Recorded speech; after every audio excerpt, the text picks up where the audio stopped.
Hi, my beloved family.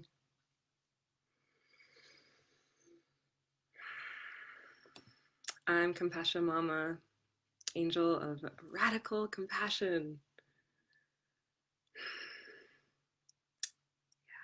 And I just want to come to you today from a really authentic, raw, honest, vulnerable place of really like deeply rooted compassion for myself and for this entire world, for every heart of humanity right now. And I just want to give you permission, however you're feeling, however you're doing, however you're being in this moment is okay. It's okay. We're in the hottest part of the inferno explosion of transformation. So just give yourself a break. um, and I have a perspective that might help. So I invite you to take your consciousness to right before you were incarnated.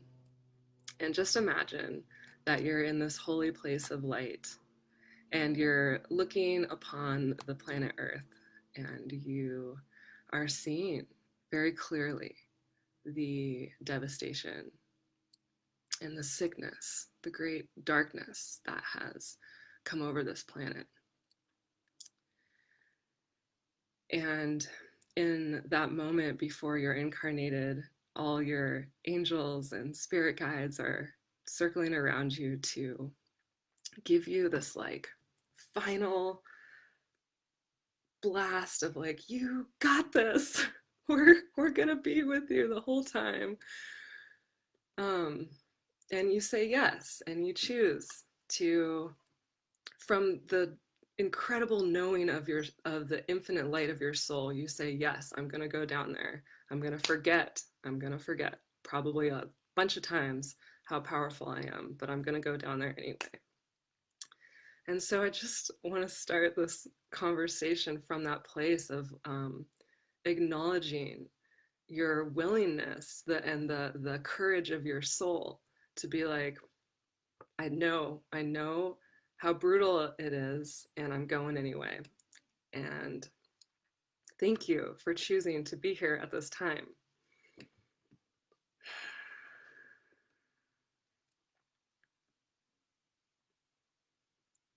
So, yeah, just honoring that we got kind of tossed into a war zone and a battlefield of diseases on all levels um, that we had to face as a totally innocent child. So may some compassion flow into your awareness about how innocent and vulnerable you came into this world, and how, of course, you got inundated on all levels as that innocent child in a chaotic war zone. So please just breathe some compassion from the infinite light of your soul and back to your heart.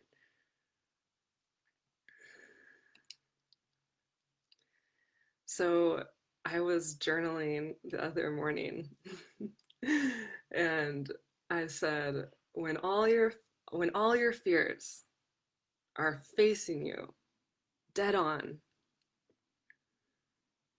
and there's like nowhere else to turn, there's like no direction to turn that's safe. It could feel like the worst moment of your life. It really could. And it can also be, or it could be, the most precious. Because when there's nowhere else to turn outside of you, truly the only place left to turn is inward. And that's where we're going to find the power, the sovereign power of our soul, the infinite creative, sovereign power of our soul, the invincible, sovereign, creative power of our soul. And so we have an opportunity here to really unite with that truth.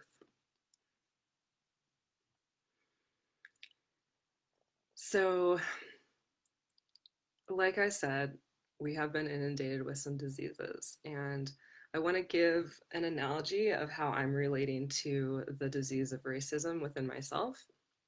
Um, for about the last 10 years, I've had a lot of stomach aches. My tummy has been in pain and bloated on and off for about 10 years. And I was doing all these cleanses. I was dealing with an eating disorder. I was a mess. I felt like I wasn't absorbing anything. I felt so much hatred in my tummy slash womb.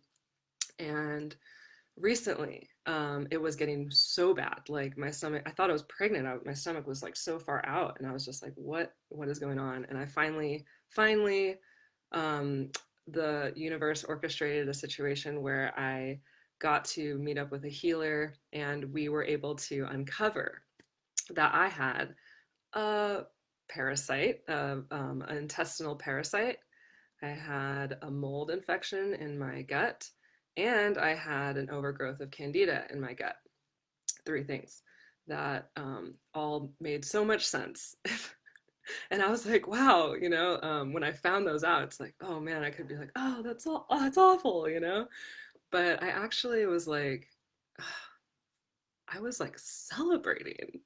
I know that sounds weird, but after 10 years of being in just excruciating pain, and to finally have a direction where I was like, well, now that I know what it is, now that I can, see it clear as day, I can approach it and I can start healing. And I was like, I finally feel like I'm on a road to legitimate healing.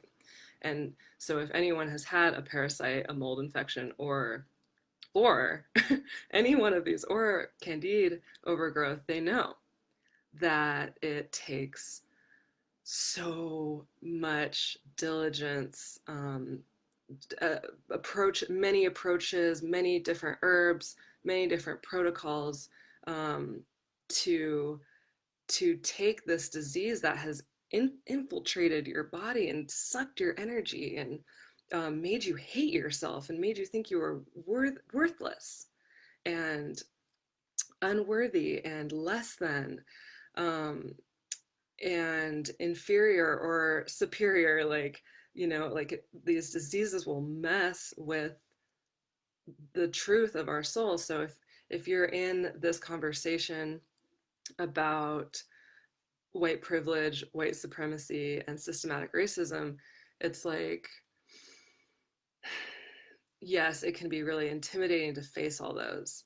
And it can also be this opportunity for great courage and willingness to be like, wow, like, what would it be to shift our perspective to like, I'm actually really grateful now that I know this. It's like, how can we approach this from a place that empowers us genuinely?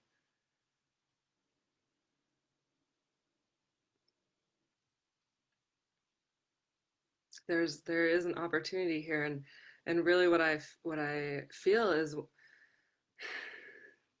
there's a lot of beautiful approaches, right? And what I've been learning in my journey is that when okay, so there's a great inequality.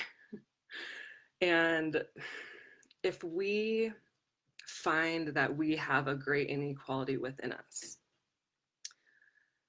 and we get pissed, we get sad, as we uncover it, we have all these emotions. If we can learn how to be with those genuine feelings of rage, outrage about how we have been lied to and manipulated to feel that way about ourselves, and we start to cultivate a healthy relationship with our emotions, that is real self-love. That's like badass self-love. And so what I'm feeling is the people that have cultivated that type of self-love in these times are able to are much more resourced and equipped in times like these. They are like, oh man, I've been working on loving myself for the last 10 years. So I have these tools and I've learned how to root myself in compassion when I face the parts in me that are diseased and manipulated and um, had sick. It's a sickness, and it's like we don't have to hate ourselves for that sickness, but if we want to heal it, we can do it in a way that instead of causing shame, which will just create more separation. And then when we see someone acting in outrage, it's like, okay, have I cultivated compassion for my own outrage? And then when we see their outrage, it's like, instead of being like, they should be mad, it's like, wow, I fully get it. Like, I have so much compassion and respect for that anger because I've cultivated it for myself, right?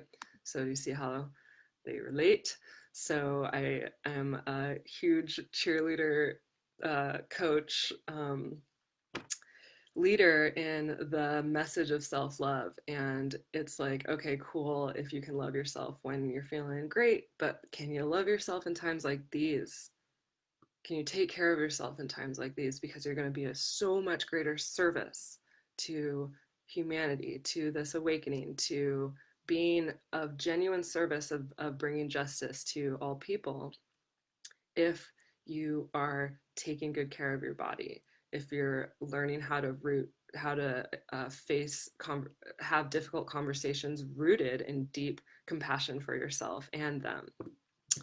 So, one of the practices that I believe is going to really serve humanity at this time is meeting in circles. And this idea of the circle is everyone is seen, everyone has a voice, everyone is a leader, everyone is equal, everyone is acknowledged, every voice is equally heard, equal and valuable. So I like to take that analogy and bring it into myself. Am I giving every voice within myself um, an equal space to express itself? Because if there's a part in myself that's been getting pushed down my whole life and I'm not giving it a seat at the table, then that could create dissonance. So, what else do I want to share?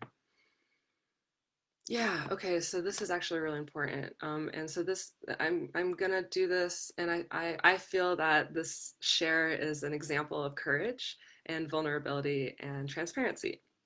So where I approached the conversation about dismantling racism about 2 years ago. And that was around the time that I had just married myself to compassion.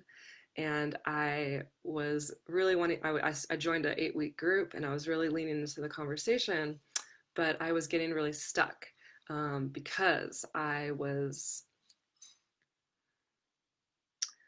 um, I was afraid, I was confused because of my white privilege, actually. Because I was seeing, I thought that, I had this like slogan around compassion that was like, well, we're all equal.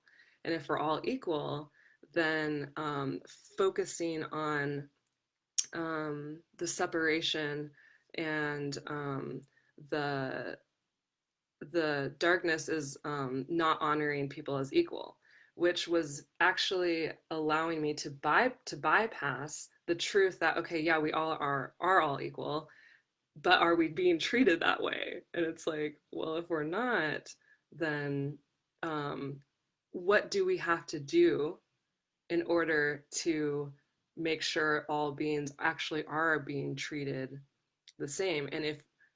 And so I was because of that belief, I was like, it was like I I wasn't able to take in deeper truths, humble truths that would like really humble me to look at where I have systematic, it has been systematically designed for me to not be able to see what was in pretty clear that people of color were not having access to the same resources, to the same spiritual communities, to the the same neighborhoods, to so much. And so I'm sharing this because I want you to know that I'm stumbling along the path of learning how to see clearly without hating myself for it, right?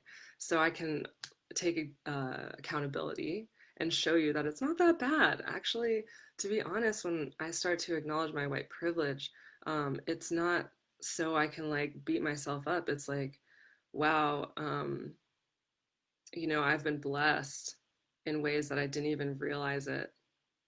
And now that I can see how blessed I am, I can honor it more, I can acknowledge it more, and then I can use it to um, serve.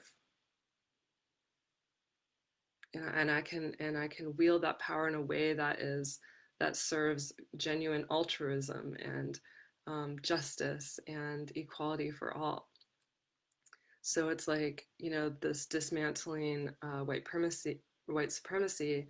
I've started the work and deeper, and I I invite you, if you start the work, to just, before you dive into it, just start with just a moment of gratitude to yourself for being willing to lean into the conversation, to lean in, to turn inward, to um it's like, oh wow, I found out that I have a parasite, and I'm not going to run away from that. I'm going to like I'm going to doctor it with my own piercing awareness, and allow, you know like they say in this work, it's they actually, in one of the books, they said it's unrewarding, and I was like, it's unrewarding in the way that external validation is not going to get you through this work. I mean, unless you have like a ton of awesome friends that are in their integrity and like cheering you on the whole way, which I actually have at least one, which I'm really grateful for that right now. But that's not why we're doing it, right? And so it's not rewarding in the fact that like people are going to be, people of color are going to be patting you on the back all day and every day. It's like you have to pat yourself on your own back in times like these when you're doing the work behind the scenes. No one's going to be like, bowing down and praising you. It's more like you have to bow down and praise yourself when you step into this work. And in that sense, I think that it can be really rewarding if you approach it this way, with like genuine self gratitude. Don't go into the work if you're like, spiraling out in shame, and you can't handle anymore, and you're trying to force yourself to like do, it's like, stop. If you're feeling shame, hold yourself. Call upon the Divine Mother within you to hold your very um your trauma, your validated trauma. Validate yourself in your trauma, because we're all traumatized. So you don't have to judge yourself, but just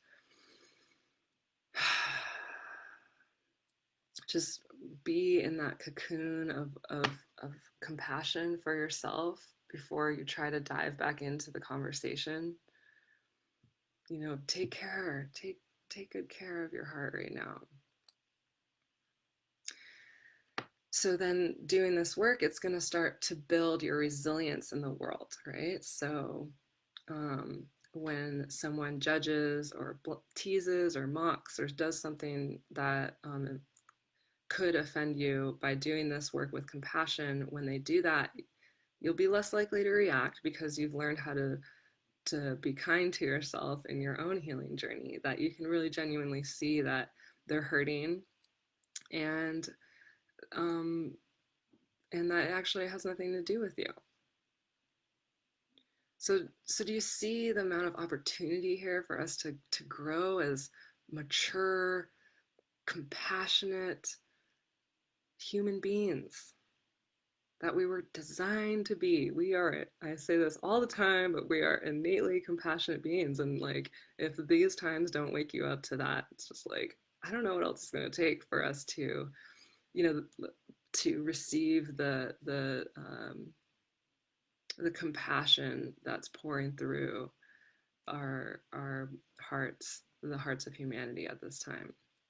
I really invite you to surrender into that, into those waves of compassion, and let those waves inspire you and bless you and deepen you into the truth of who you are and why you came here, and how you can connect with, you know, your part in this in a way that's, you know, still of of deep self-respect. You don't have to throw your um, you know, you don't have to throw your humanity out with the time, with these times. It's actually more essential for us to connect to our humanity in these times. Okay, yeah, and so this is the other thing that I wanted to share when doing this deep, humble work. Okay, well, there's two things that our collective wound is gaping open right now. Okay, so there are parts of you right now that need your compassion, that need your grace, that need your patience. Okay, like waves of, if you're trying to just feel better, but there's still waves of rage that need to be released, it's good. It's like give yourself that energy of like however long you need right now to feel this emotion. Like, I'm gonna be patient. I'm gonna hold you like a mother holds a child. You know, she's like patiently soothing. You know, it's like what would it be like to hold ourselves with this soothing energy, like an open wound. Once, you know, it needs us to be really intentional and move slowly through that wound, because if you hit the wrong, it's like if you hit it, it's like that's when the reaction happens. So it's like that's why so many people are reacting and freaking out, because our trauma, our collective trauma wound is like gaping open. So like imagine that you're a doctor and you're working through this gaping wound to get the parasite out. Like, you really want to be centered and calm and grounded when you're putting energy into the field, right? It's like check yourself, you know. It's like am I is this energy that I'm about to share, is it coming from a place of a lot of pain and reaction? You know, just like just ask yourself, you know, take the time to ask yourself, because everything we put out there, it's gonna ripple. So, you know, like if you're gonna put something out there, I just invite it to be with compassion, because if there's anything the world needs, it's compassion right now. Okay, so here's the other thing. If you're diving into this work, even if you're not diving into this work, I invite you to start a daily practice of self forgiveness. And what I love so much about self forgiveness is that it gives us the, um, it allows us to face anything, right? Because we bring forgiveness to the situation. And I just want to differentiate something right now. It's not about just forgetting. Like, we don't have to just forget what happened.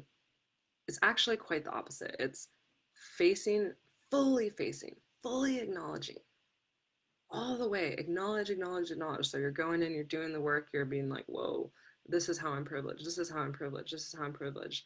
And then you have this huge list of ways that this is how my ignorance to my privilege has hurt and affected many people. It's like, ooh, okay, so I acknowledge that. I'm not going to turn away from that truth. I'm going to acknowledge it. And then I'm gonna forgive myself, wash myself clean of my past so I can move forward from a place of humility, like integrated humility and integrated empowerment. And the ultimate balance of empowerment and humility is, to me, that's walking in our soul, the Christ light of our soul.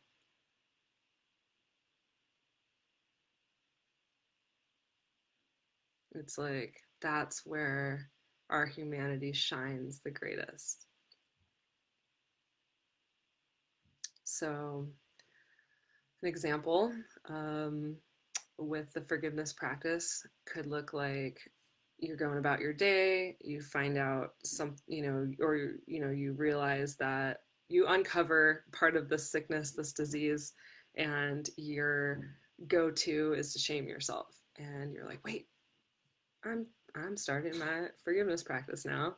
So instead of spiraling out into your shame practice or your shame uh,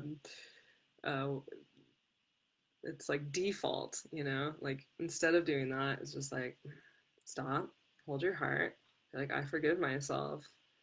I forgive myself. I forgive myself for not knowing better. It's okay. I forgive myself. And then by the power of my own forgiveness, I set myself free.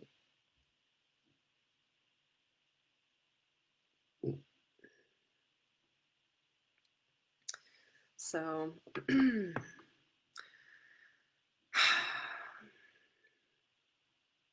thank you to those who are really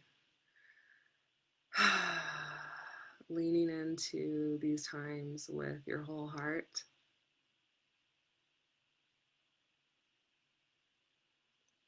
And, the bravest, strongest hearts are the ones that are staying open right now. So there is a way to move through this corrupt world with an open heart.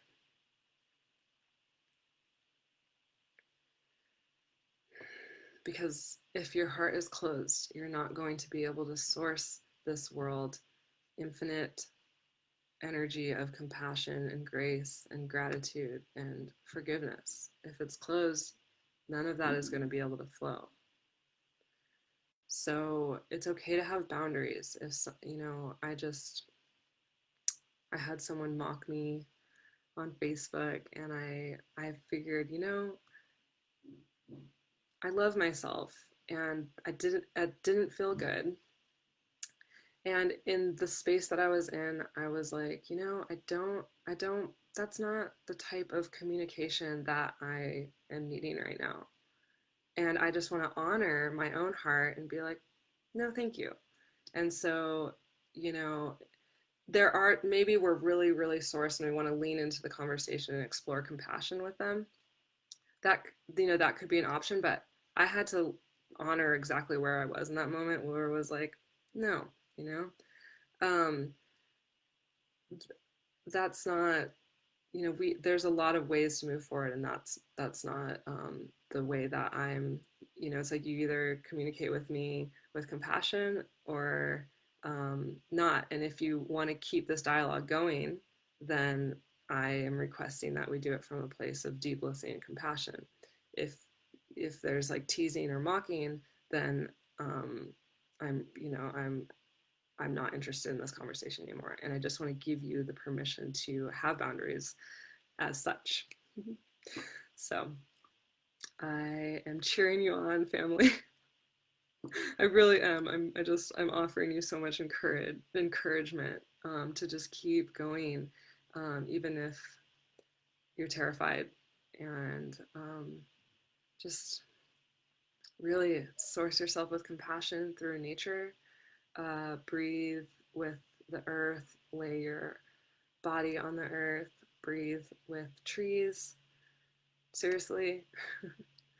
um, get in a river or a lake and ask that water to cleanse your consciousness, um, and to just wash you clean of anything that is other than you.